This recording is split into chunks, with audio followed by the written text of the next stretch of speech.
একজন রাজার মনে তিনটি প্রশ্ন ছিল।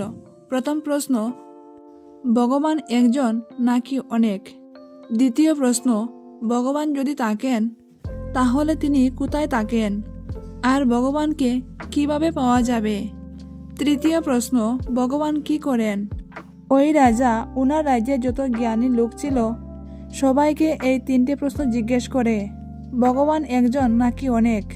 কোথায় থাকেন? উনি কি করেন? প্রত্যেকটি লোক তারা তাদের বুদ্ধি অনুযায়ী উত্তর দিত, কিন্তু রাজা কারো উত্তরে সন্তুষ্ট ছিলেন না। আর একদিন রাজা উনার ঘোড়ায় করে রাজ্যে ঘুরে বেড়াচ্ছিলেন। তখন তিনি দেখতে পান সামনের দিক থেকে একজন সাধু যাচ্ছে, যিনি নিজের মতো করে চলছিলেন, যাকে দেখে মনে হয়েছিল আর পাঁচটা সাধুর মতো ইনি নয়, এনাকে অনেক জ্ঞানী মনে হচ্ছিল। এরপরে রাজা ওই সাধুর কাছে চলে আসেন আর রাজা ওই সাধুকে ওই তিনটি প্রশ্ন করেন, ভগবান একজন নাকি অনেক? ভগবান কোথায় থাকেন এবং তাকে কিভাবে পাওয়া যাবে? এবং ভগবান কি করেন? এরপর সাধু কোনো রকম ভয় না পেয়ে রাজাকে বলে, এটা কোনো জিজ্ঞাসা করার মতো ব্যবহার? তুমি তো তোমার ঘোড়ার উপর বসে আমায় জিজ্ঞাসা করছো। তোমার মধ্যে কোনো ভদ্রতা নেই? প্রথমে আমার থাকার জন্য একটা জায়গা দাও, আমি একটু বিশ্রাম করি, আমার খাবারের ব্যবস্থা করো, তারপরে আমাকে তোমার প্রশ্ন জিজ্ঞাসা করো, আমি তোমাকে অবশ্যই উত্তর দেব। কিন্তু তুমি আমাকে যেভাবে জিজ্ঞাসা করছো এইভাবে আমি উত্তর দিতে পারবো না। এরপরে রাজা বুঝতে পারে এই সাধু কোনো সাধারণ সাধু নয়। এরপর পাশেই রাজার একটি বাগান ছিল। রাজা ওই সাধুকে ওই বাগানে নিয়ে যায়। সেখানে রাজার একটি ছোট কুঁড়েঘর ছিল। সেখানে সমস্ত রকমের ব্যবস্থা ছিল। রাজা সাধুকে ওই কুটিরের মধ্যে থাকতে বলেন। এরপর সাধু বিশ্রাম করা শুরু করে। 2 দিন পর রাজা ওই সাধুর কাছে ফিরে আসেন আর সাধুকে বলেন, সাধু মহারাজ, আমার এই 3টি প্রশ্নের উত্তর দিন। এরপর সাধু বলেন, তুমি কি একাই শুনতে চাও নাকি সবার সামনে শুনতে চাও? এরপর রাজা বলেন, যদি সবার সামনে উত্তর দিতেন তাহলে তো আরো ভালো হতো, সবাই বুঝতে পারতো। এরপর সাধু বলেন, ঠিক আছে, তাহলে তুমি সবাইকে একত্রিত করে নাও।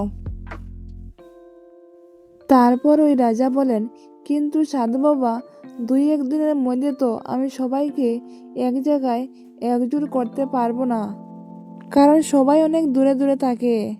সবাইকে একত্রিত করার জন্য আমার বেশ কিছুটা সময় লাগবে। এরপর সাধু বলেন, ঠিক আছে, আমার কোনো তাড়া নেই, তুমি সবাইকে একত্রিত করো, আর যখন সবাই একত্রিত হয়ে যাবে তারপর তুমি আমাকে ডাকবে, আমি তোমার প্রশ্নের উত্তর দেব। কিন্তু হ্যাঁ, আমার কাছে রোজ রোজ এসে আমাকে বিরক্ত করবে না। যেদিন সমস্ত লোককে একসাথে করতে পারবে সেই দিন আসবে। তারপর রাজা এই কুটির থেকে চলে যায় এবং রাজপ্রাসাদে গিয়ে রাজা এবং মন্ত্রী মিলে 1 মাস পরে একটা ডেট ঠিক করে, যে ডেটে সবাই একত্রিত হবে। এবং কিছুদিন রাজা সাধুর কাছে আসে না। এদিকে সাধু খুবই খুশি ছিল। সে সবসময় পূজা পাঠ করত এবং খাবার খেত এবং আনন্দে বিশ্রাম করত এবং চারিদিকে ঘুরে বেড়াতো। দেখতে দেখতে 1 মাস পার হয়ে যায় আর সেই দিনটা চলে আসে যেদিন সাধুকে ওই 3টা প্রশ্নের উত্তর দিতে হবে। রাজা ওনার রাজপ্রাসাদ থেকে লোকেদের পাঠায় যে তোমরা যাও এবং সাধুকে নিয়ে এসো, এবং মহলে সবাই উপস্থিত ছিল। এরপর সাধুকে মহলে নিয়ে আসা হয়। সাধুকে বসার জন্য রাজা একটি সিংহাসন দেয়, কিন্তু সাধু রাজাকে বলে, আমি সিংহাসনে বসতে চাই না, আমি মাটিতে বসেই আপনার সমস্ত প্রশ্নের উত্তর দিতে চাই। এরপর ওই সাধুর কাছে রাজা হাত জোড় করে বলে যে, বাবা, আমার 3টি প্রশ্ন ছিল, যে প্রশ্নের উত্তর আপনি দেবেন। এরপর সাধু বলেন, ঠিক আছে, তোমার প্রশ্নগুলি আরেকবার বলো। এরপর রাজা বলেন, আমার প্রথম প্রশ্ন, ঈশ্বর একজন নাকি অনেক? আমার দ্বিতীয় প্রশ্ন, ঈশ্বর কোথায় থাকেন আর ওনাকে কিভাবে পাওয়া যাবে? আমার তৃতীয় প্রশ্ন, ঈশ্বর কি করেন?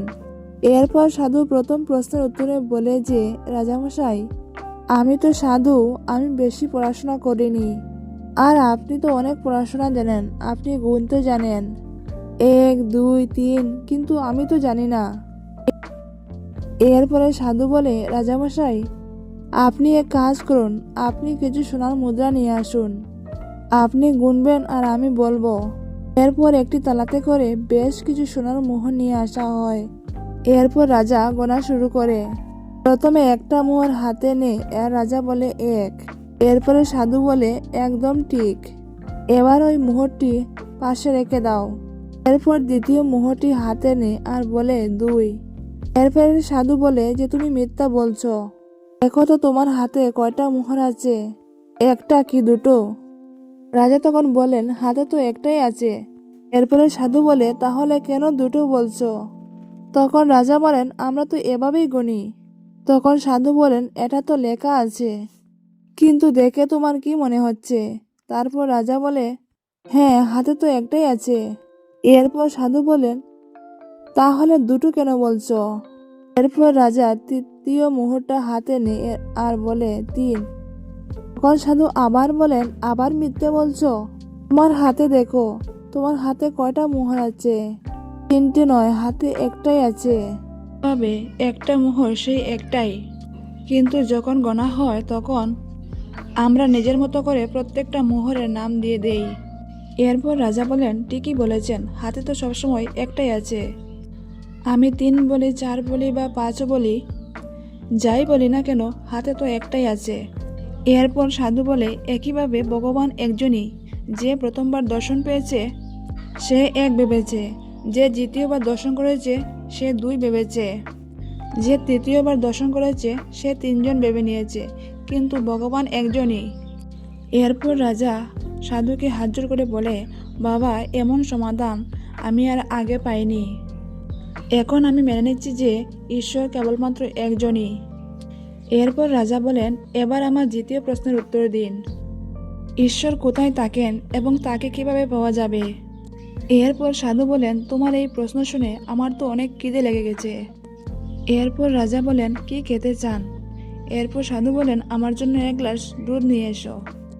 এরপর সাধুর জন্য 1 গ্লাস দুধ আনা হয়। সাধু ওই দুধের মধ্যে একটা আঙ্গুল দিয়ে দুধটাকে গুড়াতে শুরু করেন। তা দেখে রাজা জিজ্ঞাসা করেন যে বাবা, এটা আপনি কি করছেন? তারপর সাধু বলে আমি শুনেছিলাম এই দুধের মধ্যে নাকি ঘি আছে, আমি ভাবছিলাম ওই ঘিটা বের করে আমি খাবো। এরপর রাজা বলেন আপনি কি বোকার মতো কথা বলছেন, দুধের মধ্যে ঘি তো আছে, কিন্তু সেটাকে এইভাবে পাওয়া যায় না। এরপর সাধু বলেন তাহলে কিভাবে পাওয়া যায়? এরপরে রাজা বলেন প্রথমে দুধটাকে জমাতে হবে, দই তৈরি করতে হবে, তারপর সেটাকে গুঁড়াতে হবে, সেখান থেকে মাখন বের করতে হবে এবং মাখনকে আগুনে গরম করলে তারপরে ঘি পাওয়া যাবে। যদিও ঘিটা দুধের মধ্যেই আছে, কিন্তু সেটাকে এত সহজে পাওয়া যায় না। এটা শুনে সাধু দুধের গ্লাসটা রেখে দেয়। তারপর রাজা বলেন আপনি দুধ খাবেন না? তখন সাধু বলেন আমি কেবল তোমার প্রশ্নের উত্তর দিচ্ছিলাম, তুমি বলছিলে না যে ভগবান কোথায় থাকে, ভগবানকে কিভাবে পাওয়া যায়? যেমন দুধের মধ্যে ঘি থাকে কিন্তু দেখা যায় না, একইভাবে ভগবান সব জায়গায় আছে, কিন্তু ভগবানকে পাওয়ার জন্য কিছু নিয়ম আছে, সেই নিয়ম পালন করলেই তবেই ভগবানকে পাওয়া যাবে। এরপর রাজা হাত জোড় করে সাধুর সামনে বসে পড়ে আর বলে সত্যি আপনার উত্তর অনেক সুন্দর, এমন উত্তর আমি আগে পাইনি। এরপর রাজা বলেন আমার শেষ আরেকটি প্রশ্ন আছে, ভগবান কি করেন? এটা শুনে সাধু বলেন তুমি প্রশ্ন জিজ্ঞেস করছো আর আমি উত্তর দিচ্ছি, তাহলে তুমি এখন বলো আমি তোমার গুরু না তুমি আমার গুরু? এরপর রাজা বলেন আপনিই তো আমার গুরু। তারপর সাধু বলেন তাহলে এটা কি ধরনের ব্যবহার? তুমি সিংহাসনের উপর বসে আছো আর আমি মাটিতে বসে আছি। এরপর রাজা বলেন তাহলে আমাকে কি করতে হবে? তখন সাধু বলেন তুমি সিংহাসন থেকে নেমে আসো, আমি ওই সিংহাসনে বসবো। এরপর সাধু ওই সিংহাসনে গিয়ে বসে পড়েন আর রাজা নিচে এসে বসেন। এরপর রাজা তৃতীয় প্রশ্নের উত্তর শোনার জন্য অপেক্ষা করছিল, কিন্তু সাধু আর কোনো কিছুই বলছিল না। তখন রাজা বলেন আপনি আর কিছু বলছেন না তো?